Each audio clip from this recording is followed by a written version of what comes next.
예, 편안하셨습니까? 오늘 설법품입니다. 설법품. 저번 시간에 설법품 중요한 부분을 보셨는데, 1052페이지,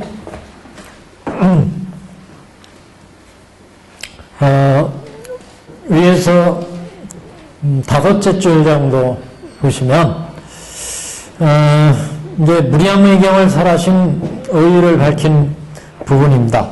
그래서, 여태까지 법화, 즉, 법화 3부경의 무량의경이 서분인데, 서품인데, 서경인데, 이런 무량의경을, 서경을 설하시기 전까지, 무량의경을 설하시기 전까지 부처님이 깨달으시고 나서 40년 설법을 쭉 해오셨다고 그랬죠.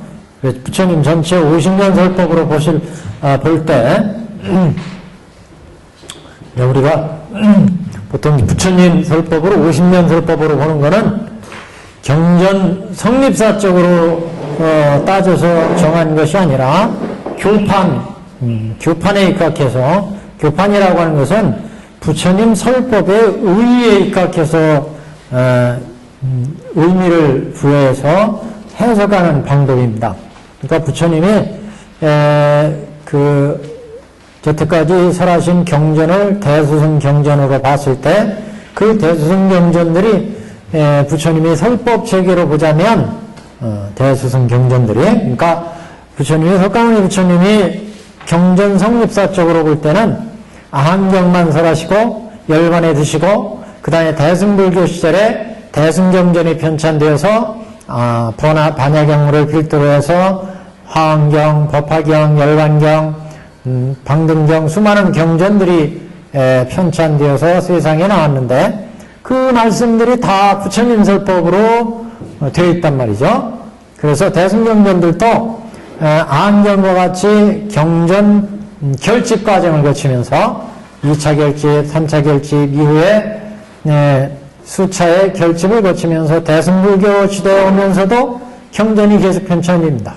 그래서 수많은 반야경, 아한경, 반야경, 그 다음에 법화경, 화엄경, 열반경, 수많은 경전들이 나왔는데 이런 경전들, 대수승 경전들을 전체를 놓고 볼 때 부처님의 설법의 의의에 의해서 한번 파악해 보자면 부처님 전체 설법으로 놓고 의의를 부여해서 설법해 보자면 부처님 일생이라 천태대사는 배대했다는 거죠. 부처님의 일생. 부처님 일생은 정각을 이루시고 초전 법륜을 굴리기 시작해서 열반에 드실 때까지 일대의 부처님 일생의 설법으로 대소승 경전을 배대해서 살펴본다는 말씀입니다. 배대해서. 그래서 이렇게 부처님 대승 경전을 다 부처님의 모두 다 부처님의 설법으로 놓고 본다면 이게 대승경전이, 소승경전이 각각의 경전들이 예를 들어 아한경, 반야경, 열반경 이런 경전들이 어떤 의의를 가지고 있느냐, 부처님 설법 체계에서 한마디로 왜 이런 경전들을 설했을까? 왜 아함을 설했고 왜 반야를 설했고 법화 열반을 설했을까? 이런 측면에서 정리한 게 이른바 이제 교판이다. 교판. 그래서 천태대사의 교판은 오시교판 그렇게 얘기합니다. 오시교판. 오시는 부처님의 일생일대의 설법으로 대수승경전을 5대의 설법으로 나눠봤다 이런 얘기예요. 5대의 설법으로 5시기의 설법으로 나눠봤다 그런 얘기예요. 그래서 부처님이 정각을 이루시고 열반에 이루실 때까지 모든 법을 설했으니까 부처님이 실제 설법한 건 정각을 이루고 열반에 이룰 때까지 설법한 게 아니겠어요? 이 사이에다가 대수승경전을 다 배대해서 5대로 배대해서 나눠서 의미를 부여가지고 경전을 해석하니까 부처님 설법을 이해하기가 편하더라. 부처님 설법을, 전체 설법을. 무슨 말씀인지 아시겠죠?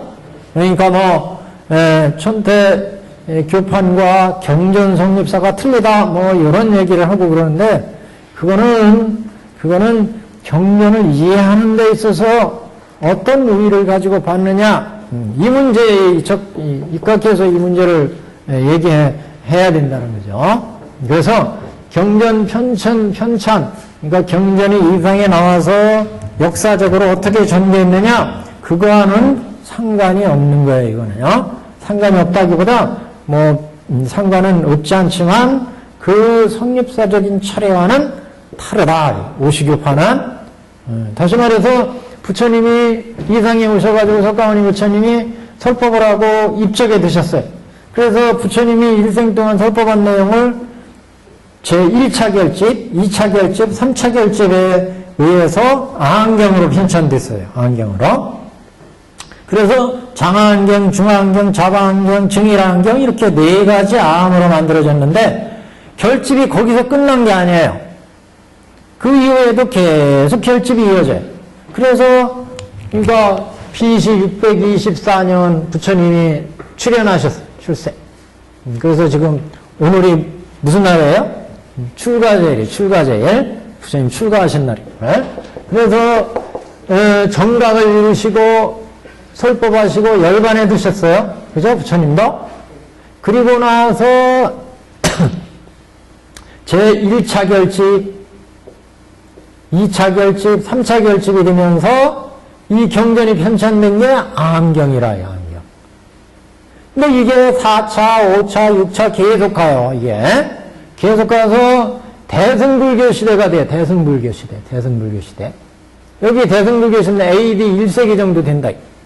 이러면서 여기에서 나온 경전이 반야경, 법화경, 화엄경, 열반경, 밀교 이렇게 계속 나오는 게 경전들이에요. 그래서 우리한테 지금 펼쳐진 경전들은 이 경전들이에요. 다. 이게 소승경, 여기 대승경, 이렇게 대수승 경전들이 우리한테 다 이게 놓아져 있어요. 그럼 이게 우리한테 어떤 의의가 있는지 이 경전의 내용을 가지고 살펴본다 이게. 이 많은 경전들이 이렇게 쏟아져 나오니까 이게 반야경만 해도 얼마예요? 600부나 돼요. 600부나. 금강경, 우리 반야신경 해서 그 안에 광천반야, 소반야, 대반야 막 분류하는 방법도 여러 가지고 내용도 많고 법화경도 지금 개경 여기 무량의경, 법화경, 그 다음에 보사행법경, 그 다음에 법화경만 하더라도 천품법화경, 그죠? 라지법사의 묘법연화경, 정법화경, 얼마나, 화엄경만 해도 화엄경류가 60화엄경, 80화엄경, 열반경도 대반열반경 여러 종류가 또 있어요. 일규경전도 수많은 경전들이 있어요. 이렇게 수많은 경전들이 우리한테 펼쳐져 있는데 이걸 다 어떻게 우리가 의미를 부여하고 이걸 이해할 거냐 이해할 거야. 아함경이 우리한테 어떤 가르침을 두고 어떻게 이해할 거냐? 반야경이, 법화경, 화엄경이. 그래서 이런 문제가 이제 제기가 된 거예요. 이런 문제가. 실제 경전이 편찬되어서 전개된 경전 성립사적으로는 석가모니 부처님이 이상에 오셔서 출가하시고 정각을 이루시고 설법이 초전법륜부터 시작했어요. 그래서 열반에 드실 때까지 설법을 마치셨어요. 그리고 꼴까 가셨어. 부처님의 석가모니 부처님의 가시고 나서 직후부터 이제 결집대에 가요. 부처님 다비를 올리고 나서 마가섭이 주정이 되어서 왕사성 왕사성 저기 치력굴에 모여가지고 결집대회를 하자. 그래서 1차 결집, 1차 결집, 2차 결집, 3차 결집 이렇게 진행되면서 문자가 생기니까 이걸 경전으로 편찬해내서요. 그래서 이게 만들어진 게 아한경류예요. 근데 여기서 그친 게 아니라 계속 4차, 5차, 6차, 7차 계속 만들어진 경전이. 그래서 대승불교 시대 오면서 대승불교 시대 사람들이 계속 이대에도 또 경전이 편찬되니까 그때 편찬된 경전들이 반야경류, 도행반야경을 비롯해서 수많은 반야경들이 나옵니다. 예? 그리고 법화경 나오지, 화엄경 나오지, 열반경, 밀교경전 이렇게 수없이 경전들이 편찬돼. 이게 다 번역돼가지고 저 실크로드를 타고 중국을 거쳐서 우리나라에 도착했어요. 그래서 중국 사람들이 이렇게 대부분 경전들이 다 밀려오는데 야 이게 다 부처님이 어떤 의의가 있어서 안경을 반야경을 법화경, 열반경, 밀교경전이 설해졌느냐 이거예요. 그래서 그 의미를 찾기 시작한 거예요. 경전의 의미가 어떤 의의가 있느냐, 경전이 어떤 의의가 있느냐. 그래서 이걸 이제 판석했다, 판석. 그 가르침을, 교상을 판석했다. 중국 사람들이 그래서 이렇게 많은 대승경전들이 쫙 펼쳐지니까 이게 우리한테 어떤 의의, 안경은 왜 부처님이 설했고 어떤 가르침으로 우리한테 의의가 있느냐. 반야경은 어떤 내용이고 우리한테 어떤 의의가 있어서 부처님이 이 반야경을 설했을까? 열반경은 우리한테 어떤 의미가 있고 어떤 의의가 있을까? 이걸 생각하더라고요. 그래서 이렇게 그 교상을, 그 가르침의 내용을, 교상을 판단해가지고 이것을 해석하기 시작했다. 중국 학자들이 그래서 남북조 시대에 이제 지나면서 불교경전을 학자들이 연구하기 시작했어요. 그런데 이게 묘해가지고 법화경을 전공으로 한 사람이 이 전체 경전을 판단하는 기준이 다르고 화엄경을 전공한 사람이 이 대승경전을 판단하는 기준이 다르고 그 다음에 계율을 전공한 사람이 이 경전을 판석하는 의의가 다르더라 이게. 그럴 거 아니겠어요? 내가 열반경을 여태 전공했다면 아무래도 열반경의 입장에서 전체 경전들을 판단하더라 이게. 아흔경을 전공한 사람은 아흔경의 입장에서 전체 경전을 편찬해서 어떤 문제가 생기냐면 아흔경을 전공한 사람은 아흔경이 최고의 경전이다. 화엄경이나 반야경은 중간이다. 그 아래 단계다. 이렇게 각각의 의의를 판단을 합니다. 화엄경 전공한 사람은 화엄경이 부처님의 설법의 가장 핵심적인 말씀이고 그보다 앞에 설한 아흔경은 근기가 좀 떨어지는 사람을 위한 거고 부처님이 열반하실 때 설한 것은 완전히 마지막 부처님이 법문을 점검한 의해서 설법한 경전이고 이렇게 그 가르침을 해석하는 입장이 다 다른 거예요. 그래서 남북조 시대에 가면은 남삼북칠이다 그래서 대개 10가지의 중요한 교판들이 나옵니다. 이게 교판, 교판. 이렇게 해서 교상판서 이걸 줄이면은 그래서 교판이다 이런 말이 많이 나와요. 사용을 하죠. 교판이다. 교판. 교상판서 그래서 교판 이렇게 교판이다. 그래서 의시교판이다, 사시교판이다, 여러 가지 교판의 이름이 나옵니다. 그래서 교판, 이렇게 이제 의미를 붙인 교상판석이 원래는 말은 전체 경전, 대승경전의 교상, 가르침의 내용이 어떻게 되어 있느냐, 이것을 이제 판단해요. 그 기준은 전공한 사람이 무엇을 전공하느냐에 따라서 입장이 달라져요. 그래서 남북시대에 가면 남쪽의 삼가, 남쪽의 유력한 세가의 학자들이 여기는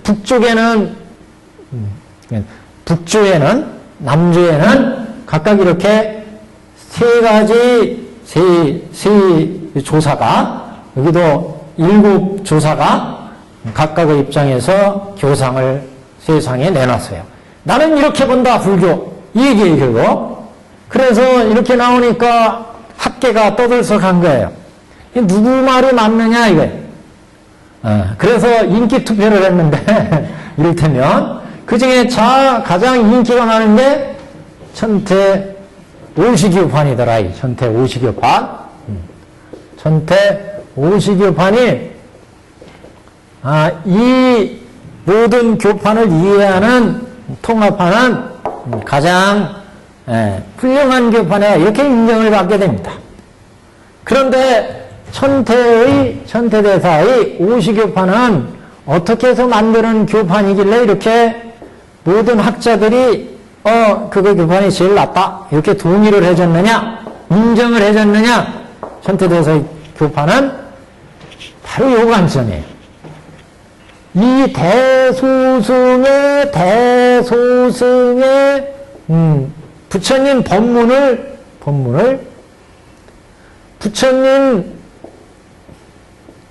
일대 교설로 봤다는 거예요. 이게 아주 짧은 말이지만 천태사기는 일대 성교로 봤다 이렇게 얘기해. 성스러운 가르침. 이게 무슨 얘기냐? 여태서란 이 대승경전을 다 부처님 설법 일대 동안, 일대란 건 뭐예요? 정각을 이루고 열반에 드실 때까지 설법한 기간에 설법의 내용으로 정리를 했다는 거예요. 여기도 물론 안경도 부처님이 정각을 이루시고 열반에 드실 때까지 설법이죠. 근데 그 대승경전을 다 부처님 일대의 교설로 봤다. 일대 동안 설하실 수 있는 법문의 내용을 봤다. 그거를 그런데 5대로 나눈 거예요. 5시로. 그래서 정각을 이루고 열반을 이룰 때까지 하나, 둘, 셋, 넷, 5대로. 정각을 이뤘을 때, 열반에 드실 때 설법, 이를 5대로 나눠서 이 대소승경전들을 배대를 해서 이해를 해서 가장 우리가 부처님 경전을 이해하기가 쉽더라. 그래서 전체 부처님이 정각을 이루시고 열반을 이룰 때까지를 50년 설법으로 봤다면 30년에 30대 정도의 정각을 이루어서 80세 열반에 드신 그 일대 설법으로 50년 설법으로 잡았다 이런 부처님의 일대 설법으로. 그리고 정각을 이뤄서 열반이 될 때까지 경전을 여기에다가 배대한 거예요. 5대로. 그래서 첫 번째니까 제1이잖아요. 제1을 화엄시다 이렇게 이름을 붙였어요. 그리고 화엄시에는 화엄경류를 여기에다가 배대했어요. 화엄경류. 왜 이렇게 배대했느냐? 부처님이 정각을 이루시고 나서는 깨달음 나시고 이루고서 나서 부처님 실제 정각을 이루고 나서는 참 명상에 잠겨 있어요. 명상에 잠겨서 내가 이 깨달은 내용을 어떻게 중생들한테 펼 것이냐 이 가르침을. 그래서 그걸 37일 동안 20일 동안 명상에 들어서 구상을 하셨다는 거예요. 불쌍한 이 중생들 설법하지 않고 그냥 나 혼자만 알고 꼴깍 할까? 그러다가 범선이 아닙니다. 출가하시고 오늘 출가제일이잖아요.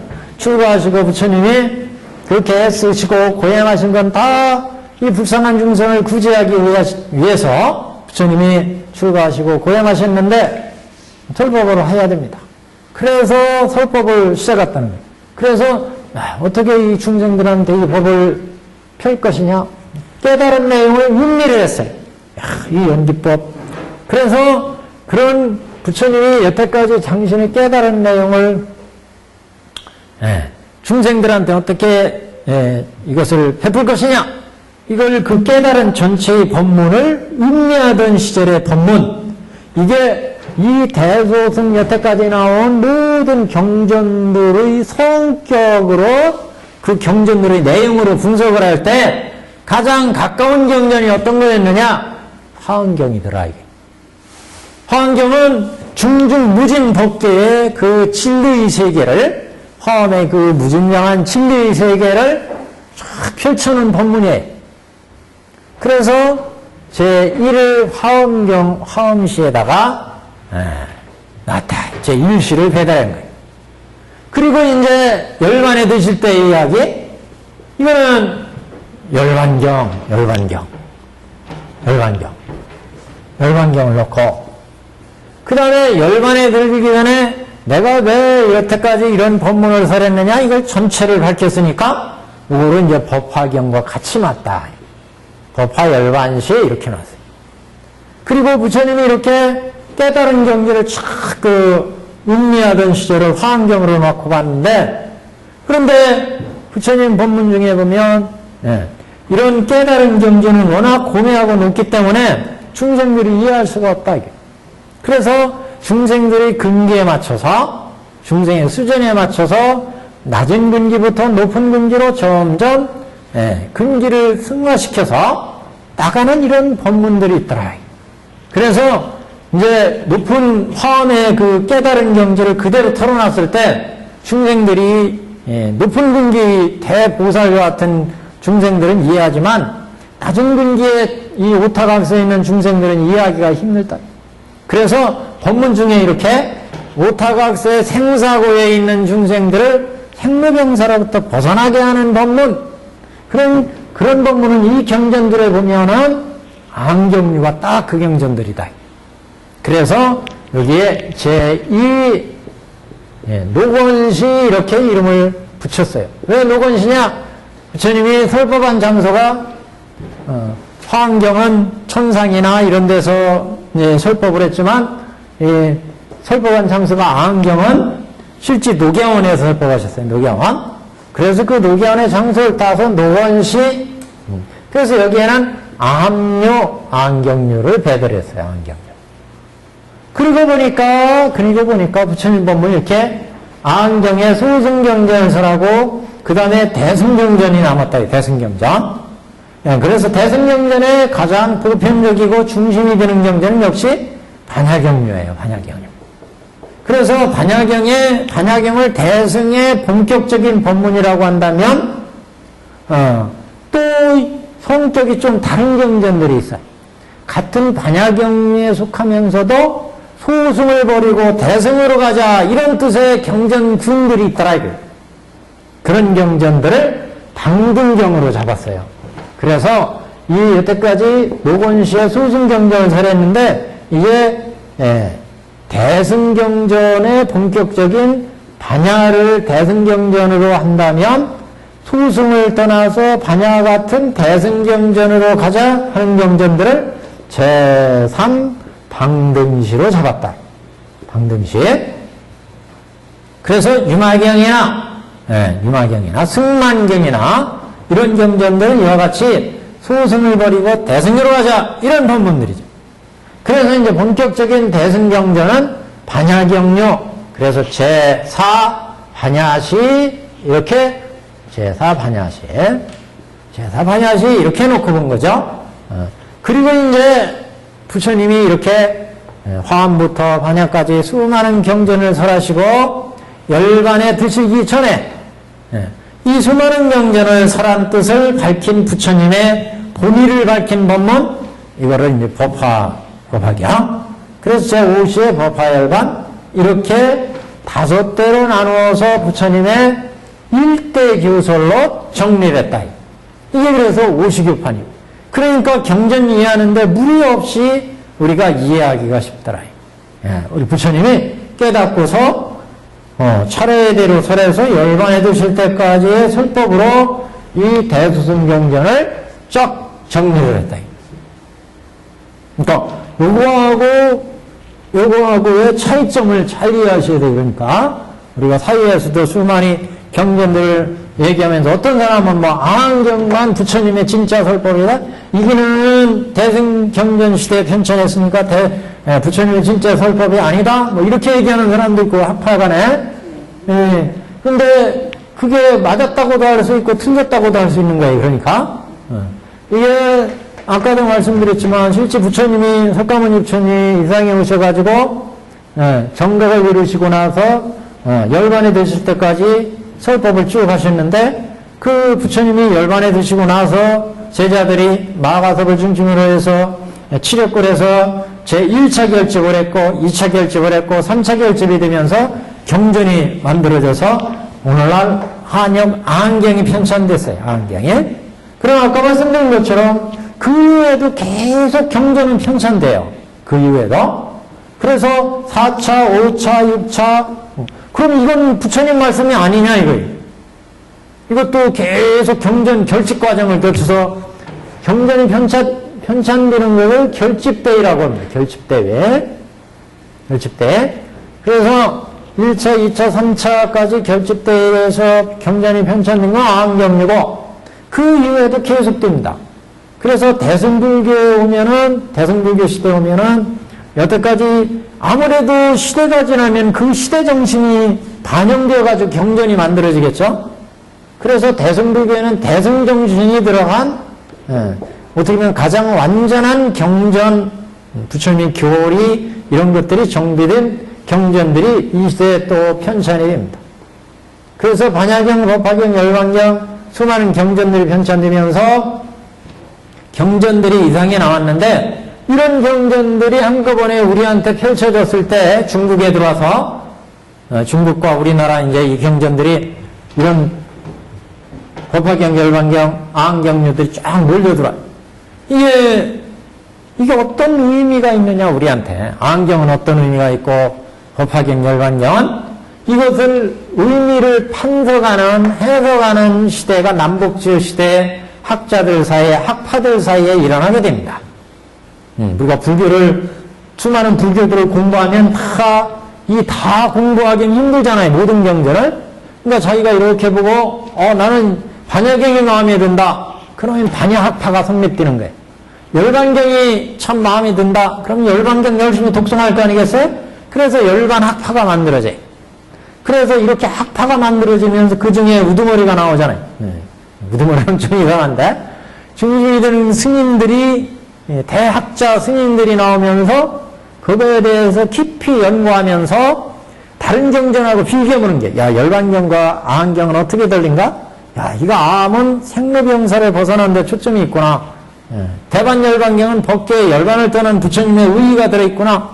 그래서 그 의의에 의해서 비교 판서하면서 이제 이건 어떤 근기에 맞는 법이구나. 이건 어떤 근기에 맞는 법이구나. 이게 이제 학자들 사이에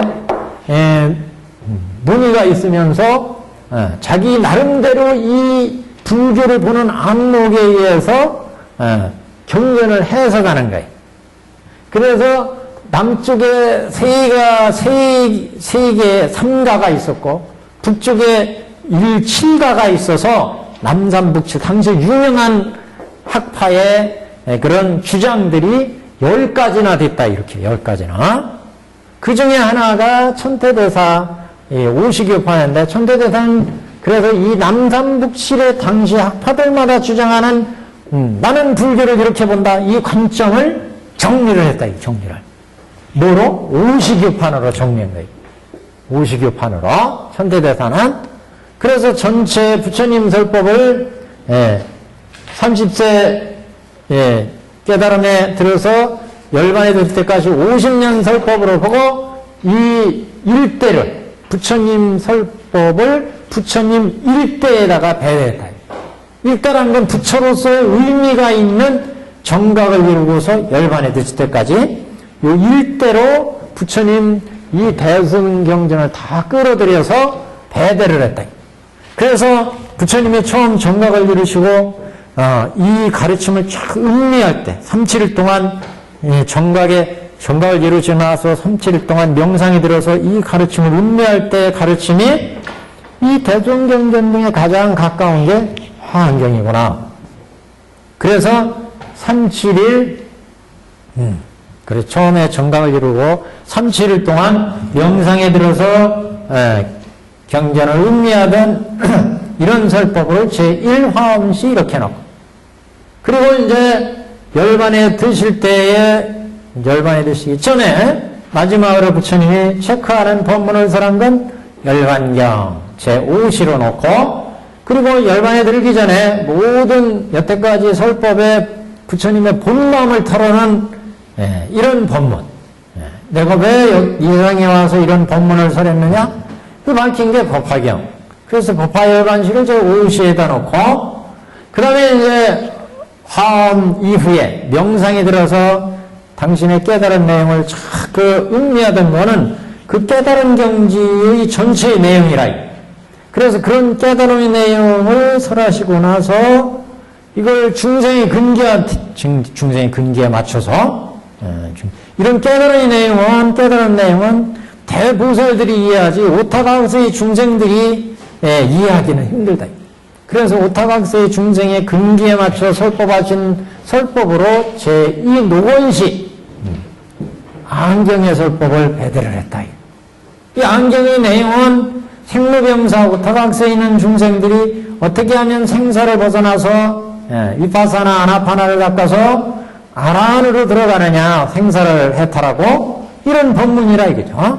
그래서 제2 노건시를 화엄 다음에 제2시로 배대했고, 그래서 이렇게 점차 근기를 성숙시키는 법문. 그래서 제1 화엄시를 돈교 이렇게 받고, 돈교. 여기 점차 근기를 성숙시키는 법문을 이제 점교 이렇게 본 거예요. 점교. 점차. 그래서 생사고해를 벗어나는 법문으로부터 이제 대승의 부처가 되는 법문으로 대승의 부처가 되는 대승경전의 어떤 중심은 반야경이라. 반야경. 대승의 공도리를 밝히는. 그래서 소승을 떠나서 대승으로 가자 하는 가르침의 내용이 들어있는 경전들 방등경전을 방등시로 배대하고, 그래서 이렇게 제2화엄시, 제2노건시, 제3방등시, 제8야시, 제5법화일반시 이렇게 5시체계로 천태대사는 전체의 경전들을 정리했죠. 그래서 이제 그 의의를 밝혀보자면 각각의 5시가 어떤 의의가 있느냐 이 의미를 이제 부여합니다.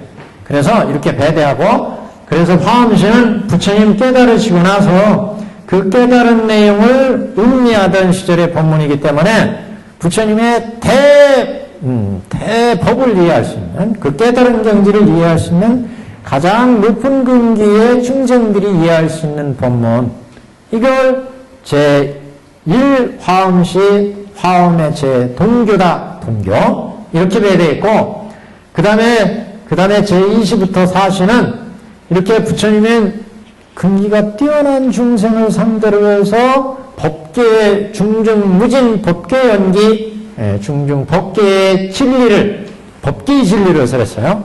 이 법계의 진리는 낮은 근기의 중생들이 이해하기는 힘들다는 거죠. 실제 그래서 화엄경에 보면은 화엄경은 십주, 십행, 십회양, 십지보살로 교화하는 내용이지 성문이나 영각으로 보살, 성문이나 영각으로 교화하는 내용은 빠져 있다. 그 내용은. 그래서 주 교화 타켓이 십주, 십행, 십회양 이건 대보살들이에요. 대보살.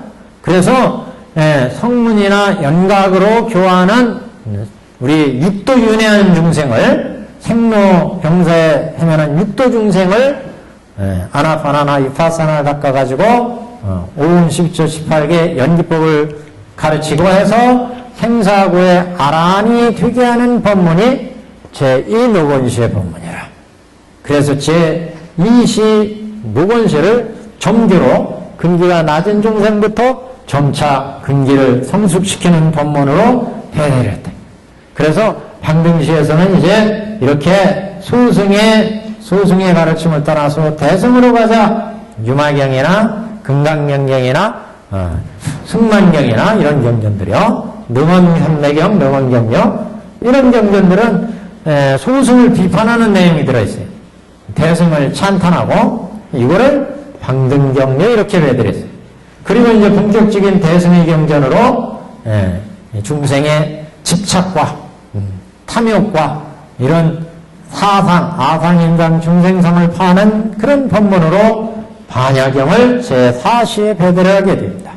그래서 이렇게 제2노건시부터 방등 반야를 점교로, 그 다음에 화엄의 가르침을 돈교로, 법화경은 이제 제법의 실상을 설하는 그런 부처님의 본의의 법문으로 이렇게 천태대사는 제5시로 배대를 했어요. 그래서 천태 입장에서 보면은, 천태대사의 교판의 입장에서 보면 제40가지 시간적인 그 의미를 배대하면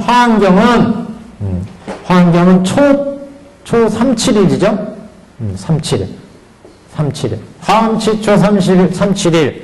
1년이 안 돼요. 그래서 37일로 되어 있고, 노건시는 암 12, 그래서 12년으로 배대하고, 이 방등시는 8년으로 배대하고, 반야경은 가장 정전을 많이 설했던 시기로 22년을 배대하고, 법화열반은 공통으로 8년을 배대하고, 그래서 50년 설법으로 본 거예요. 50년 설법으로. 그래서 저번 시간에 부처님이 법화를 설하기 전, 이 무량의경, 지금 우리가 보고 있는 무량의경, 즉 법화 삼부경을 설하기 전까지를 40년 설법으로 본 거예요. 40년.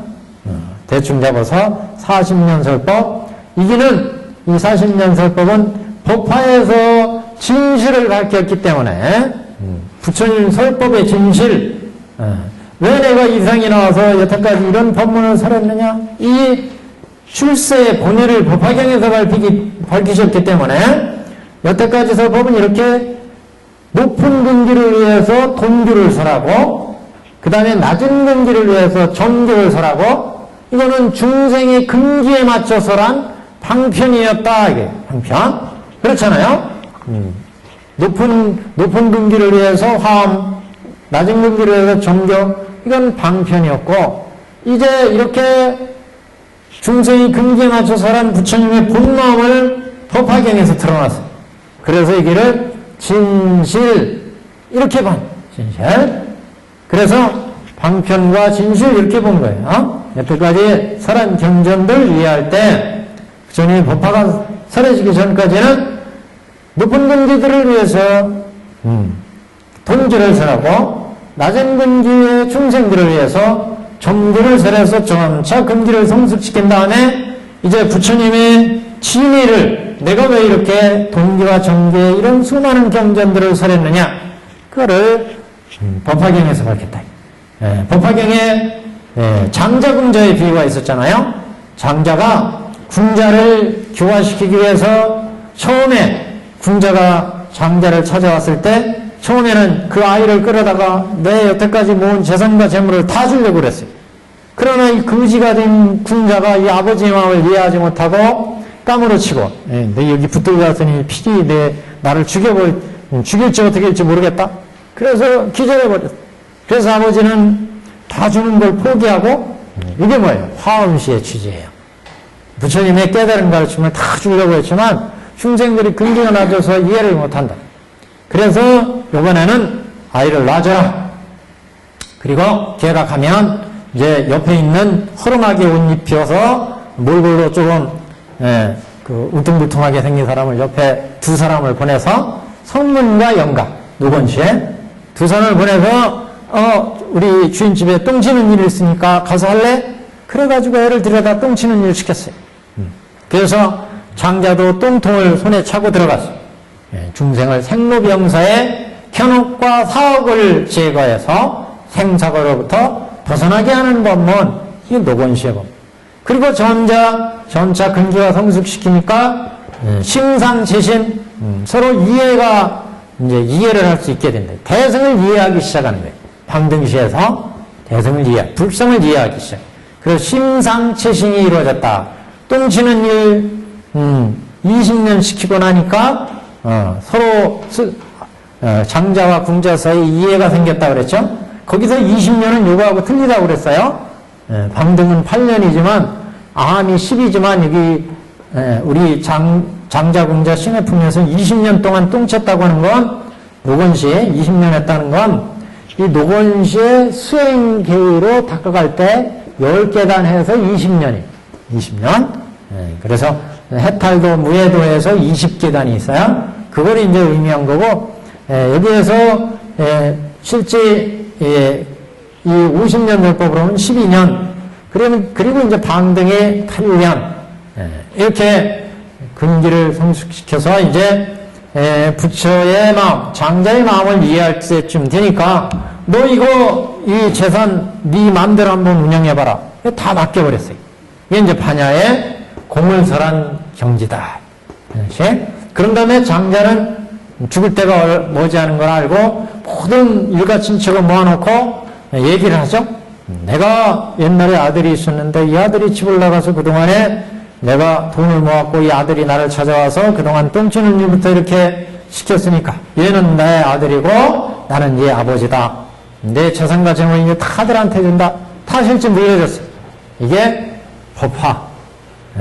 왜 이렇게 이 세상에 와서 내가 법을 설했는지 본마음을 밝혔어. 진실을 밝혔다. 그래서 여태까지 설한 법문을 보자면 이렇게 돈교와 정교의 방편을 설해서 중생들의 근기를 성숙시킨 다음 부처의 진면목인 법화를 설해서 진실을 밝혔다.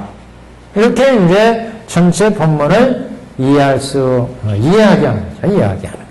그리고 이제 법화의 이 설법의 의의는 제불이 부처님이 이 세상에 나와서 설법한 본마음을 밝혔다. 여기에 의의가 있어요.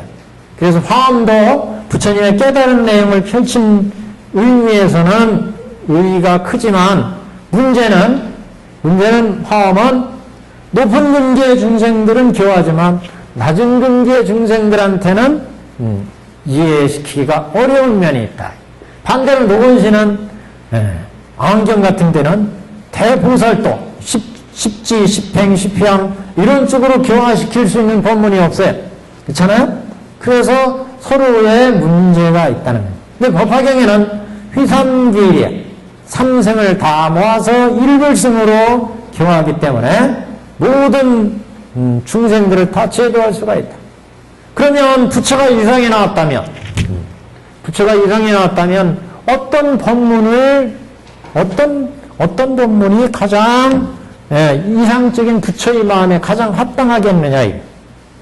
여기는 중생의 근기에 맞춰서 방편으로 설했으니까 이거는 수타의설법. 부처님 당신의 뜻에 맞춘 게 아니라 타의에 맞춰서 중생의 뜻에 맞겠다, 이게. 법화경은 여기는 수자의설법, 여기는 당신의 뜻을 밝혔다, 이거는. 부처가 이상에 나오신 뜻을 밝힌 법문, 수자의설법, 여기는 진실을 밝힌 법문.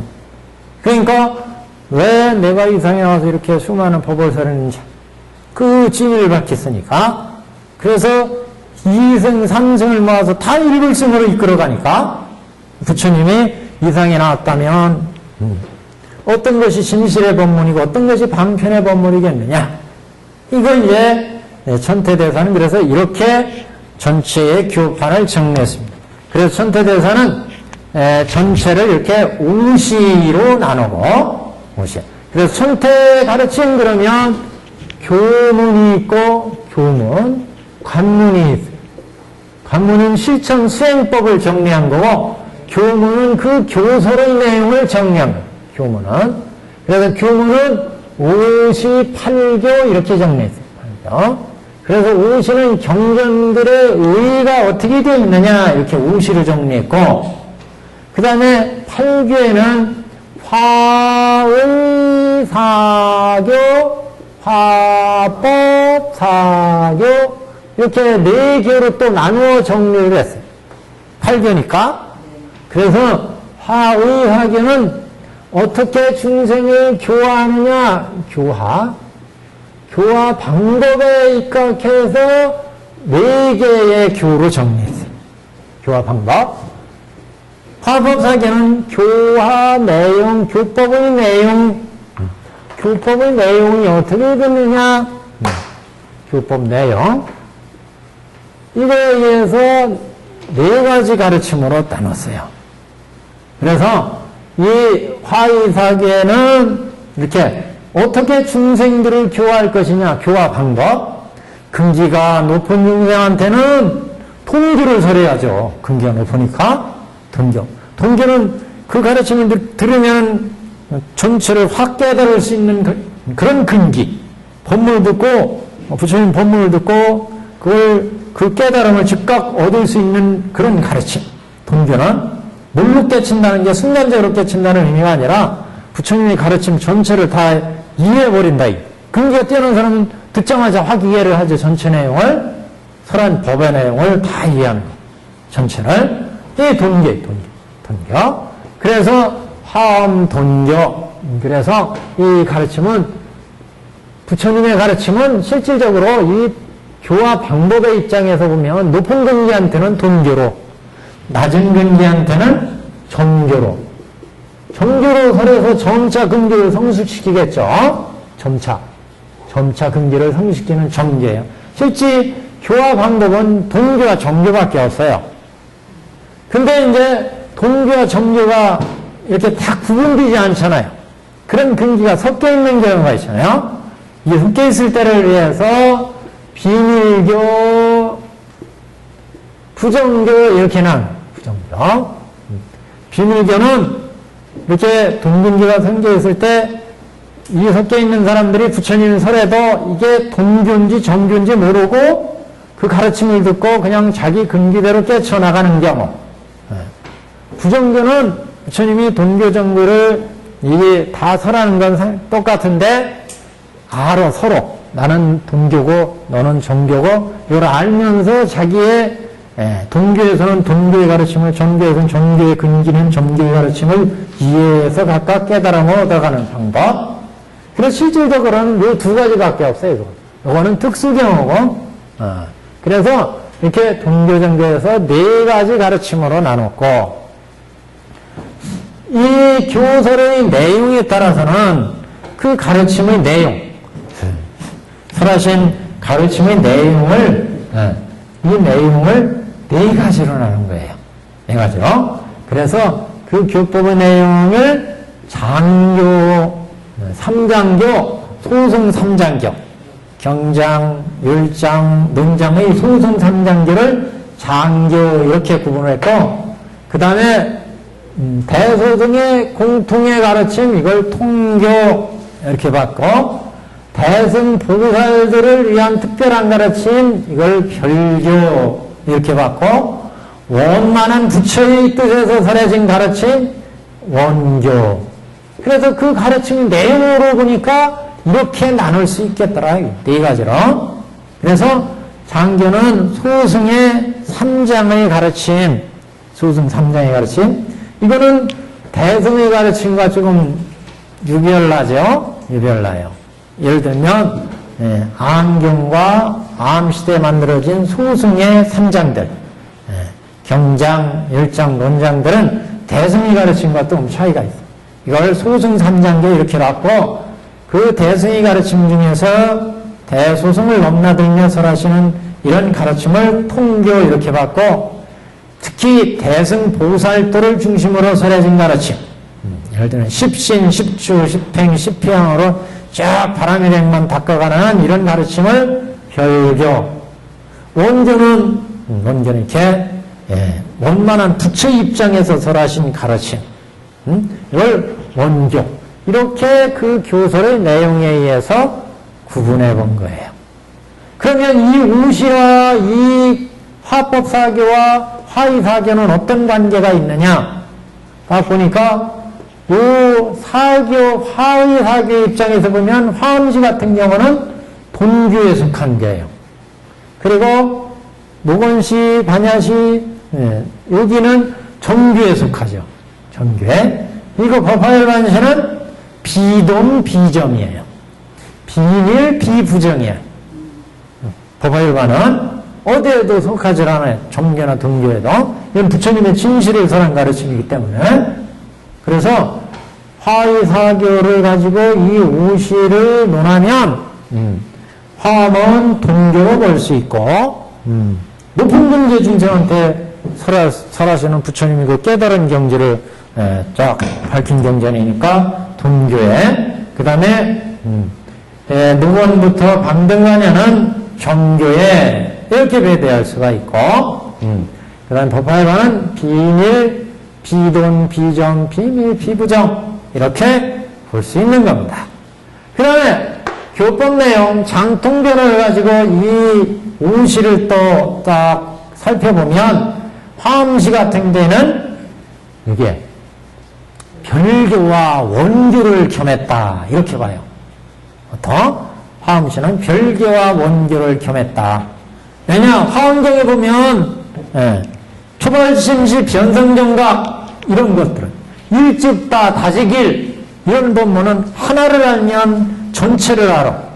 이건 부처님이 육군청정을 이루셔가지고 이 귀로 한 소리를 듣고 법계 전체의 소리를 다 이해를 해.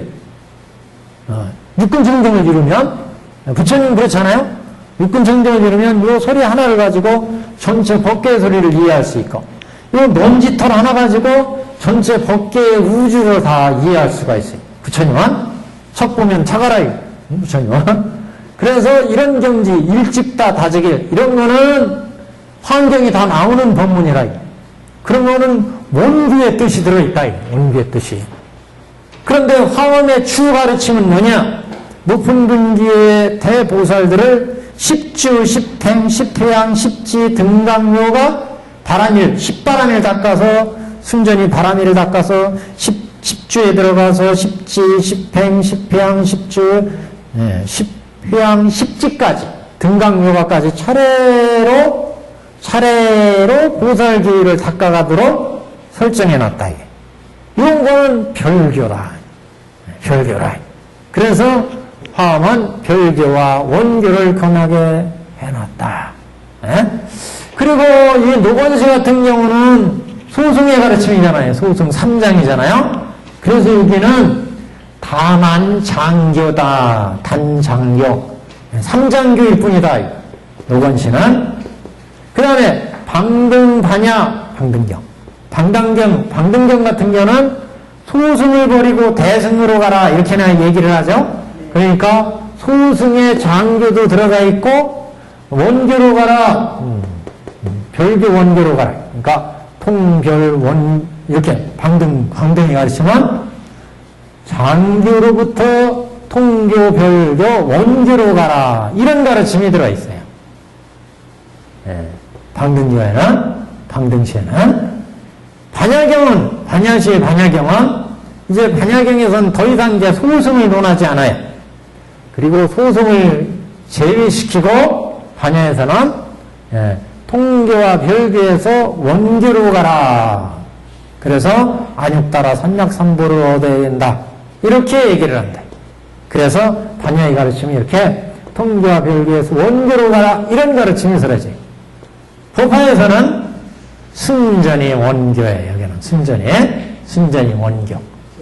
이렇게 이제 천태학이 이렇게 되면 좀 복잡해지죠? 이제 복잡해져요. 의미부여를 하면 이게 여태까지 우리가 그렇게 유명한 천태학의 핵심이야. 이 천태학의 근본입니다. 이게. 그래서 법화경을 중심으로 해서 전체 불교학을 정리를 한 거예요. 지금 무량경설법이 바로 이 얘기를 하는 거예요. 이 얘기를. 저번 시간에 여태까지 중생들한테 법을 설하는데 40년 동안 중생의 근기에 맞춰서 방편을 설하셨다. 그리고 아직 진실은 설하시지 않았다. 진실은 어디에 설해요? 무량의 경, 그 다음에 묘법연화경, 보현행법경 이렇게 법화경에서 부처님의 진실을 설하신다. 그래서 40년 동안 여태까지 설하신 것은 중생의 근기에 맞춰서 설하신 법문이다. 그 얘기. 그러니까 우리 지금 이 법문이 이제 그 법문이죠. 52페이지에 1050페이지 한번 보시면 선남자여 내가 일찍이 도량 보리수 아래서 정각의 도량 보리수 아래서 6년 만에 안욕따라 삼약삼보를 이룩하여 얻었느니라. 6년 고행하시고 안욕따라 삼약삼보를 이룩하여 얻었느니라. 부처의 눈으로, 부처님의 눈으로, 불안으로.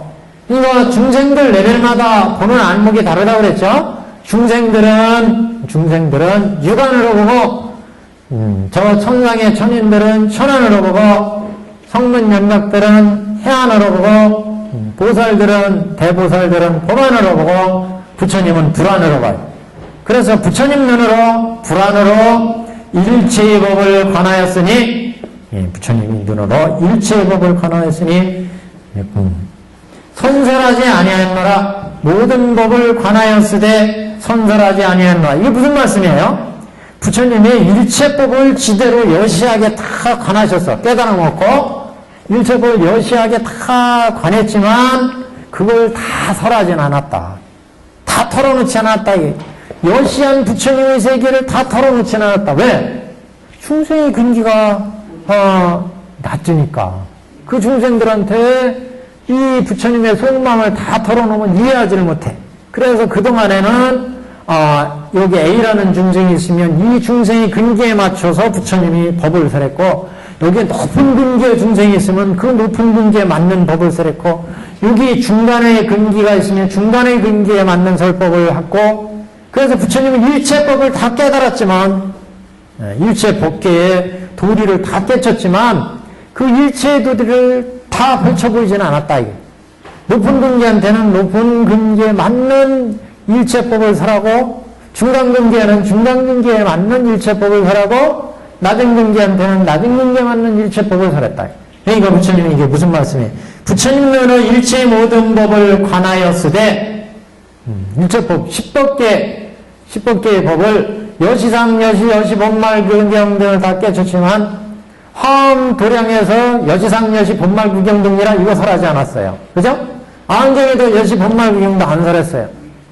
그 중생의 근기에 맞는 법을 해서 지금 여기 근기가 낮은 중생들한테는 화택에서 벗어나는 법이 가장 유용하다 이거죠. 그래서 불타는 집에 있는 아들들한테 우리 화택상교에서 뭐라고 그랬어요? 아무리 뛰고 야 나와라 지금 뭐 불에 타면 지금 무디하게 뜨겁고 빨리 나와라. 안 나와 애들이요. 그래서 지들이 좋아하는 수레를 줬어요. 지들이 양의 수레, 사슴의 수레, 소의 수레를 줬어요. 그래서 부처가 실제 깨달은 것, 장자는 모든 걸 다 알고 있지만 그 다 아는 모든 것을 얘들한테 펼쳐놨을 때 마치 군자가 장자를 찾아왔을 때 그냥 데려다가 모든 걸 주려고 했는데 이거 받아들이지 못하더라고요. 그래서 부처님은 모든 법을 관하여 모든 법은 그러니까 10법계의 법, 10여시의 법, 일체법을 깨달은 부처님의 안욕따라 삼맥 삼불의 법을 높은 근기 중생한테는 높은 근기에 맞게, 중간에 맞게, 낮은 근기한테는 낮은 근기에 맞게 설하였지, 이 진실을 밝히진 않았다. 진실을. 그래서 부처님의 눈으로 일체 모든 법을 관하였으되 선설하지 아니하노라. 진실을 설하진 않았다. 그 진실은 법화의 개연에 의해서 이루어진다. 법화의 개연에 의해서. 어찌하여 그러한 거? 왜냐하면 모든 중생의 성품과 욕망이 같지 아니함을 알았음이라. 중생의 근기와 성품이 다르기 때문에 높은 근기한테는 높은 근기, 중간한테는 중간 근기의 법을 설할 수밖에 없었다. 그래서 중생의 성품과 욕망이 같지 아니하므로 가지가지로 법을 설함이니라. 가지가지의 법을 설하시되 방편력으로 하였으니 40여 년에 아직 진실을 나타내지 아니하였노라. 아까 40여 년은 그래서 이렇게 본 거라고 했죠. 50년 설법으로 올 때 법화가 설하시기 전까지 동교와 정교를 설하신 거 여기까지. 그래서 마지막 8년 이걸 보통 이제 10년으로 놓고 그래서 40년 설법 이렇게 본 거예요. 40년 동안 아직 진실을 다 밝히진 않았다. 40여 년에 아직 진실을 나타내지 아니하였노라. 실상의 법을 설하지는 않았다. 제법 실상의 법을. 그래서 이전은 수타의 설법, 수타예요. 중생이 뜻에 맞춰서 설했어요. 수타의 설법. 법화를 수자의 설법 이렇게 해봤어요. 이런 거로 중생이 도를 얻음에 차별이 있어서 속히 무상도리를 이룩하지 못함이라. 중생들이 그래서 동근기한테는 돈교를 점근기한테는 정교를 설해서 점차 근기를 성숙시키는데 이렇게 차별이 있어서 속히 무상들을 이룩하지 못한, 그러니까 속히 무상들을 이룰 수 있는 법문은 그래서 법화경이다, 대직도다, 부처님의 본마음을 밝혔으니까 이렇게 얘기를 합니다. 그래서 이 설법의 이제 전체적인 내용이 오늘 이렇게 나눠드린 이 페이퍼입니다. 이게 전체 보시면 23페이지라고 쓴 천택의 사상치계 이렇게 뒷부분 한번 보시면 이게 전체로 볼 때 교문과 간문 이렇게 이제 천태 사상체계를 나눌 수 있는데, 그러니까 천태의 사상체계라는 것은 법화경에 입각해서 이걸 정리를 했기 때문에 법화의 이제 입장에서 보는 관점이다 이렇게 이해하실 수가 있습니다. 전체를 그래서 58교 이렇게 본 거예요. 여기요. 58교. 그래서 5시는 이렇게 제1화암시, 제2아함시, 제3 방정시, 제4 반야시, 제5 법화열반시 이렇게 5시로 나눴고, 그리고 이제 8교는 이렇게 화의사교, 그래서 교의 방법 그랬어요. 교의라는 것은 화의가 교화하는 방법이라는 교화의식, 교화하는 의식, 교화하는 교의 방법, 어떻게 중생을 가르치느냐, 그 입장에서 볼 때는 높은 근기한테는 돈기를 설하고 낮은 근기한테는 낮은 단계부터 높은 단계로 점차 가르침을 높여서 설해야 되죠. 이걸 점교, 그런 거예요. 점교. 그 다음에 비밀교, 부정교 이렇게 나와요.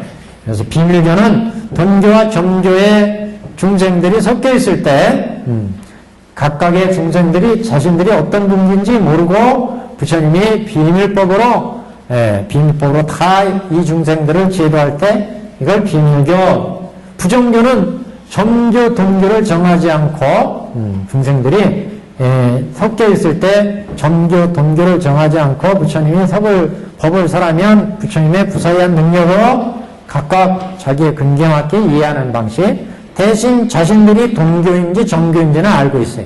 비밀교는 전혀 모르고. 그런 이제 차이가 있어요. 그래서 실질적으로는 돈교와 정교 두 가지다 이렇게 보시면 돼요. 비밀교, 정교는 몰라도 돼요. 그렇죠? 이렇게 가르치는 방법에 있어서 방법. 그 다음 번은 이제 그 가르침의 내용, 교의 내용입니다.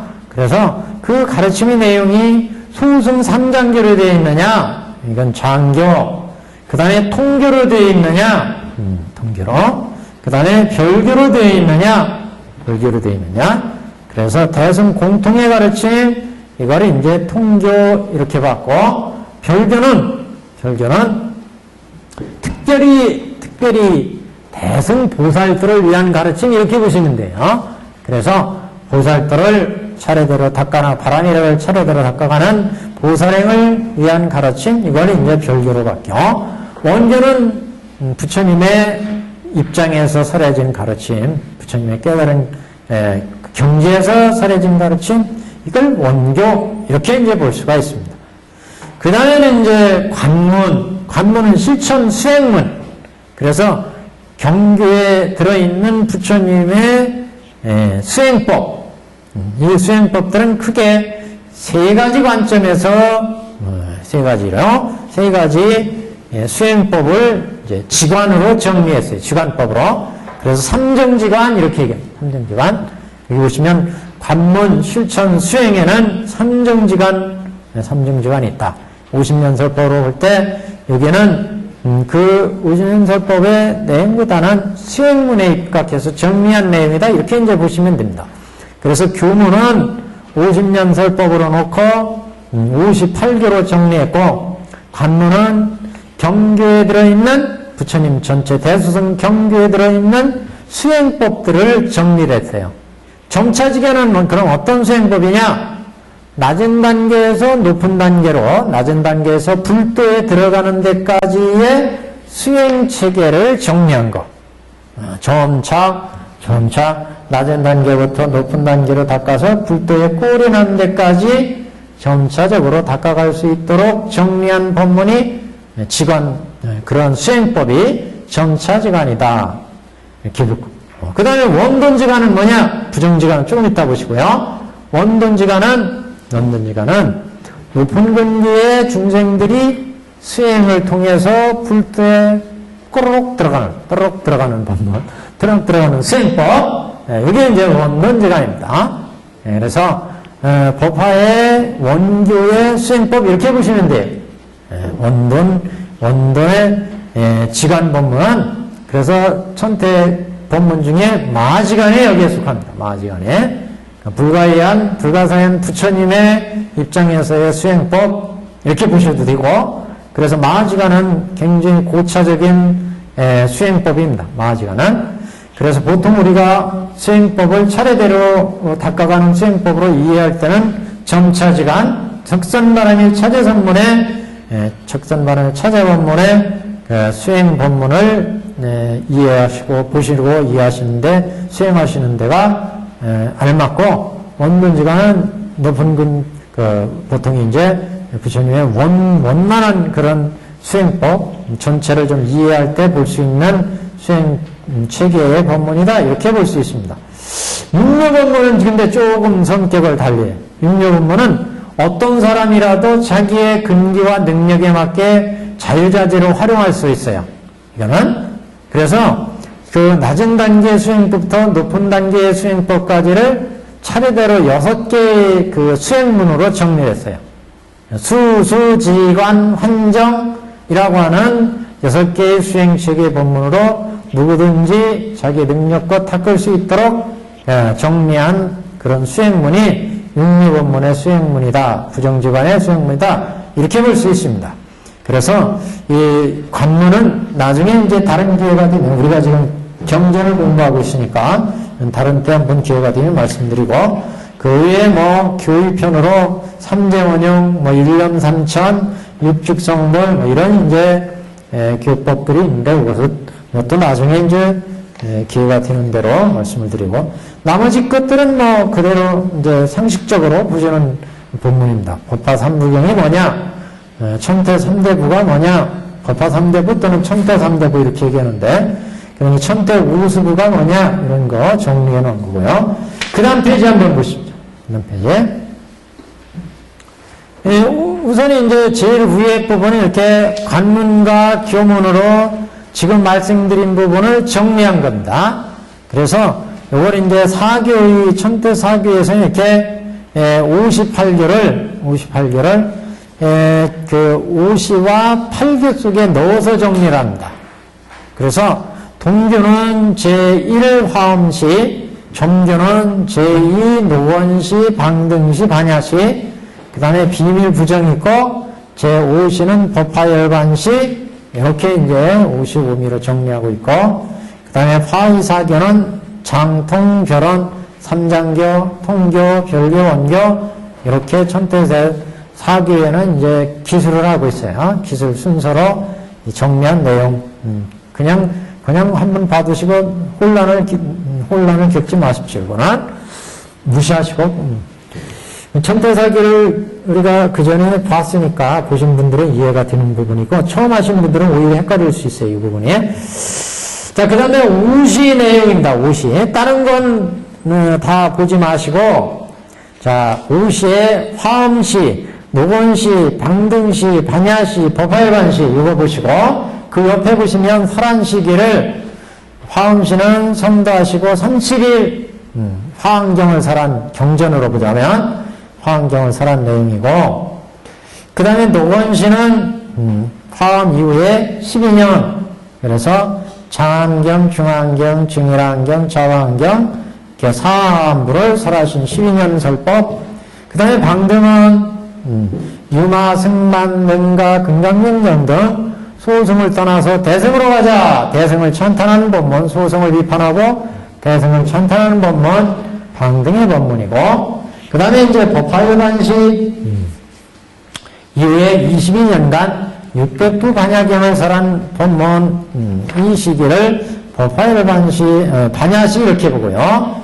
그 다음에 법화열반시는 이후에 8년간, 그 다음에 열반은 입자가 시기 3개월 이전 본문, 3개월 전의 본문, 보통 이렇게 이제 나눠서 설한 시기를 보고 있습니다. 그 다음에 이제 성격과 의의가 이제 조금 어려워요. 이걸 이제 풀이하면 대충만 보시면 아까 요 얘기예요. 요 오시를 화의사교, 화법사교로 배대해 볼 때, 특히 이 화법사교로 배대해 볼 때, 그러니까 장통별론으로 요거를 해석해 본 거예요. 그래서 그 성격에 보시면 화환경 옆에, 화환경이니까 요거잖아요? 제1화음이잖아요? 이 화환경은 아까 제가 교법의 내용으로 볼 때 이거는 별교와 원교를 겸했다고 그랬죠, 화음은. 높은 경계의 초발심시 병성정각이나 일직다, 다지길 같은 원교적인 내용이 들어있는가 하면 십주, 십행, 십향 이렇게 차례로 닦아 들어가는 항토차제의 본문이 들어있기 때문에 별교와 원교를 겸한다 그랬어요. 화음은. 그래서 겸 이렇게 썼어요. 겸. 이게 별교와 원교를 겸한다는 뜻이에요. 별교와 원교를 겸한다. 그러니까 사교, 화법사교 입장에서 본 거예요. 성격은 화법사교 입장에서. 그래서 겸 이렇게 봤고, 노건시를 단이라고 한 건 다만 단자예요, 이게요. 다만 3장교에 한한다. 소승의 3장에만 한한다. 이런 얘기예요, 이게. 암경은, 노건시는 다만 소승의 3장교에 들어간다. 이런 게. 이거는. 그래서 이렇게 표시했어요. 그 다음에 방등은 대라고 그랬잖아요. 대. 이 대는 상대할 때자예요. 상대할 때자. 왜 상대할 때자를 썼느냐? 방등경은 아까 소승을 버리고 대승으로 가자 이런다고 그랬잖아요. 유마경이나 금강경경 같은 데가. 그래서 방등경의 이 상대할 때자는 소승인 뭐예요, 여기? 교법에서 교법명이 장교라요. 장교인 3장교를 상대해서 어디로? 통교별교 원교로 가자 이런 내용이에요. 그러니까 이 글자만 보면 딱 무슨 의미인지 알겠죠. 그래서 3개월 때처럼 쓴 거는 방등교는 그 소승의 장교를 상대해서 대승인 통교별교 원교로 가자. 방등이 소승을 버리고 대승으로 가자 이런 얘기입니까? 그래서 소승을 상대해서 장교를 상대해서 소승 장교를 상대해서 통교별교 원교의 대승으로 가자. 그래서 상대할 때자예요. 그 다음에 단야경은 이 띠대자예요. 대. 띠가 뭐냐? 협띠 있잖아요. 우리 여기 협띠. 이거는 똑같이 다 들러매는 거잖아요. 똑같이 들러맨다는 얘기는 뭐냐면 다 대승을 들러내는 거예요. 통교와 별교와 원교가 다 대승인데 통교와 별교를 엮어가지고 어디로? 원교로 가자 이런 얘기예요. 그래서 반야경 같은 데는 바람하라 반야바람일 닦아서 안욕따라 삼약삼보리 이루자 이렇게 나오잖아요. 그래서 별교와 통교를 엮어가지고 반야니까 이 대승을 얘기하는 통교와 별교를 엮어서 원교로 가자. 원교하고 똑같이 가자. 이 소리예요. 그래서 띠대자를 썼어요. 띠대. 그 다음에 법화경은 승전할 승자를 썼어요. 그래서 승전이 승자라는 거는 승전이 이건 부처님의 뜻이다. 이게 승수한. 여기에도 부처님의 뜻이 잡이 섞여 있어. 네. 별교가 들어있으니까. 화음은 아까 별교와 원교를 겸한다고 그랬잖아요. 화음은 별교와 원교를 겸한다 해서 겸이라고 그랬죠. 화음은. 이 겸에는 별교와 원교를 겸했기 때문에 원교는 순수하게 순인데 별교는 잡이 들어있어요. 이거는 왜? 부처님의 입장에 볼 때 단계적으로 높이는 본문은 낮은 근제부터 높이는 본문이라. 대보살 중에. 그렇기 때문에 순수하게 부처님의 뜻이 전체가 들어있지는 않다. 그래서 잡이 섞였다. 이렇게.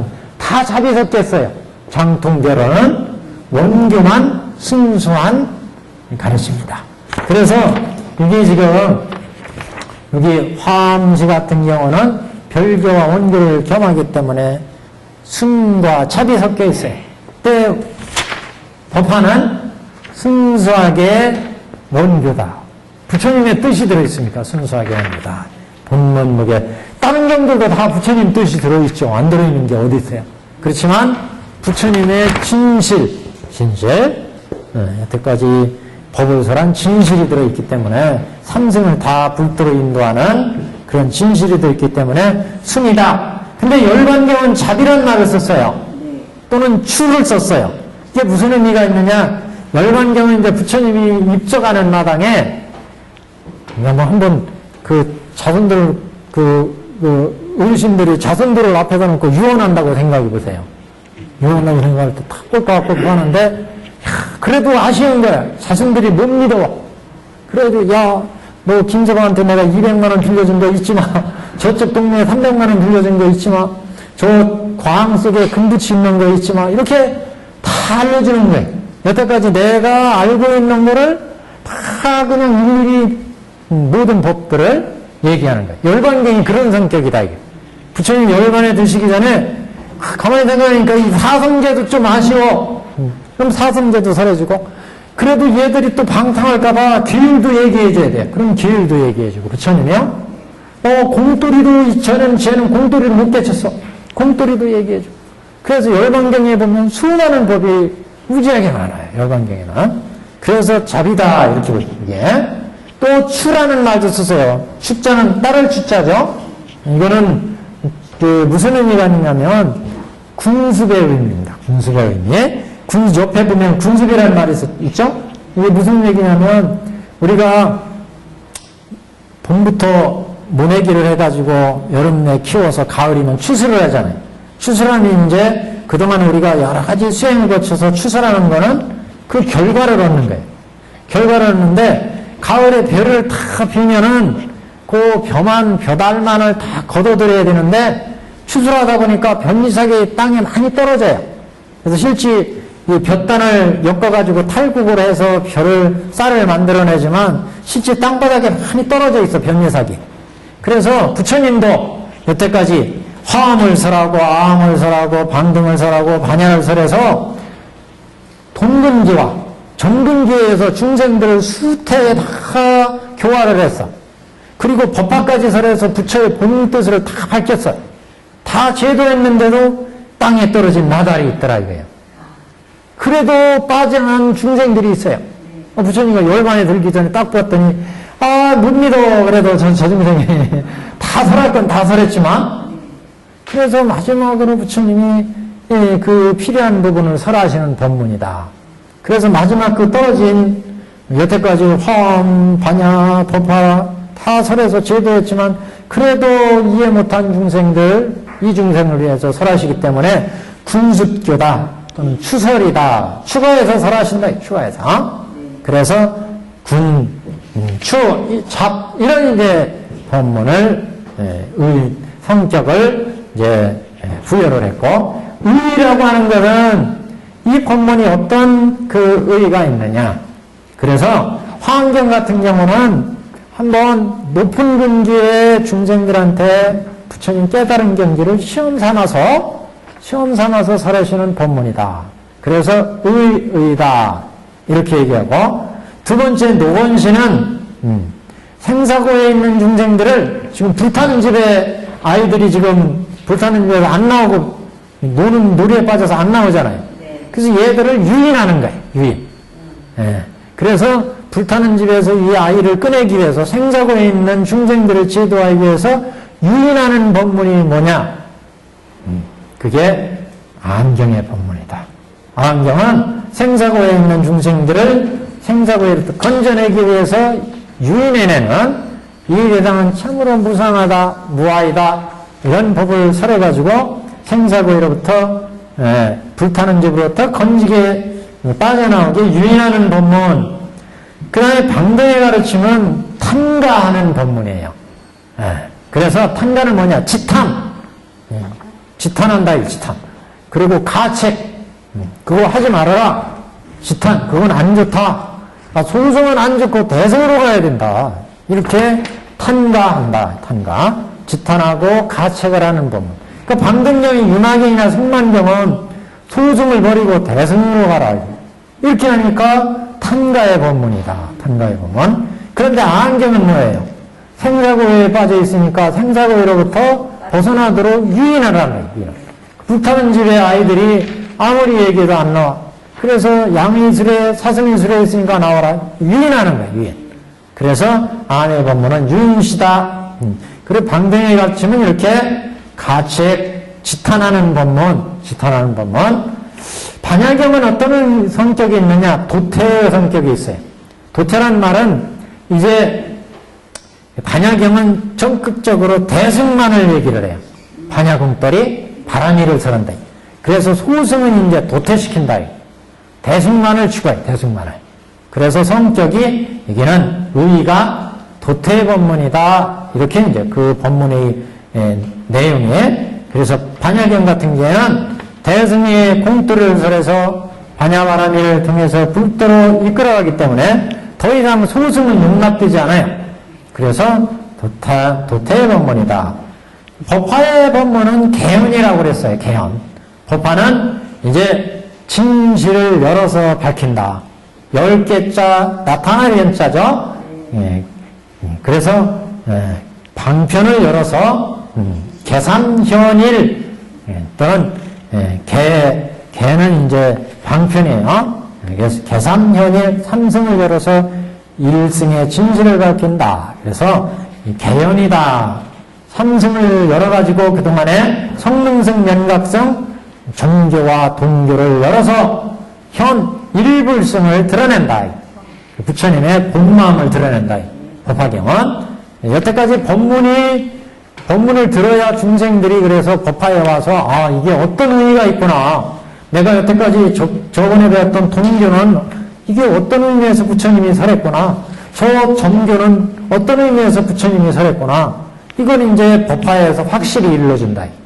그래서 법화는 개연의 법문이다. 방편으로 삼승을 열어서 일불승의 진리를 밝히는 법문이다. 그 다음에 열반경은 군습교다. 아까 말씀드렸죠? 여태까지 수많은 법화까지 법을 설하고 그래도 땅바닥에 떨어진 변리사처럼 그래도 빠진 중생이 있어요.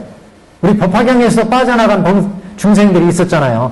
방편품에서 부처님이 여시상, 여시 본말구경 10여시를 딱 설하고 부처님의 본마음을 딱 털어놓으려고 그랬더니 5,000명이 자리를 벅차고 나갔어요. 이걸 어디서 구하느냐 이겁니다. 그래서 열반에서 구한다. 이게 변리사기 떨어진 거예요. 열반까지 다 설했는데 그래도 땅바닥에 떨어져 있어요. 이런 중생을 위해서 열반경이 부처님이 열반에 들기 전에 그 열반에 드는 입장이라면 자손들을 다 앉혀놓고 부모가 얘기하는데 그거는 열심히 듣잖아요. 자손들이. 그 열반의 유언의 말씀은 들어요. 그러니까 열반경의 법문에 의의가 있다. 여기에 군습에 의의가 있다. 그래서 군습을 통해서 제도를 한다. 그 다음에 이제 일체법을 설했다. 그래 일체법. 일체법은 10개의 일체 법문이다. 이렇게 보시면 되고. 그 다음 이 후에 나머지 그 3개 28초는 6개, 3개 하늘이에요. 하늘 정리한 거. 이거 맨날 봐도 헷갈려가지고, 이렇게 써놨어요. 한번 얘기 나올 때마다, 야, 6개 6육천이 어떤 거고, 3개 18천이 어떤 내용이고, 초선천에, 이선천에, 삼선천에 어떤 하늘들이 있고, 무색계천에는 어떤 하늘들인지, 수시로 보시라고 표로 넣어놨습니다. 이렇게 정리를 해보죠. 자, 그 다음에 이제 진도는 다음 시간에 이거 비유부터 나오겠습니다. 1052페이지 제일 아래다. 선난자여 비유하면 법은 물이 능히 더러운 때를 씻은 것 같음이라. 혹은 샘이거나 혹은 무시거나 혹은 강이거나 혹은 시내이거나 혹은 개울이거나 큰 바다가 다 능히 모든 더러운 때를 씻은 것 같이 그 법의 물도 또한 이와 같아서 능히 중생의 모든 번뇌의 때를 씻으니라. 중생들이 각각의 단계마다 다 번뇌의 때가 있는데 그 번뇌의 때가 어떤 건지 다음 시간에 한번 번뇌에 대해서 전격적으로 모든 번뇌에 대해서 한번 정리를 하겠습니다. 다음 시간에 이부터 나가죠.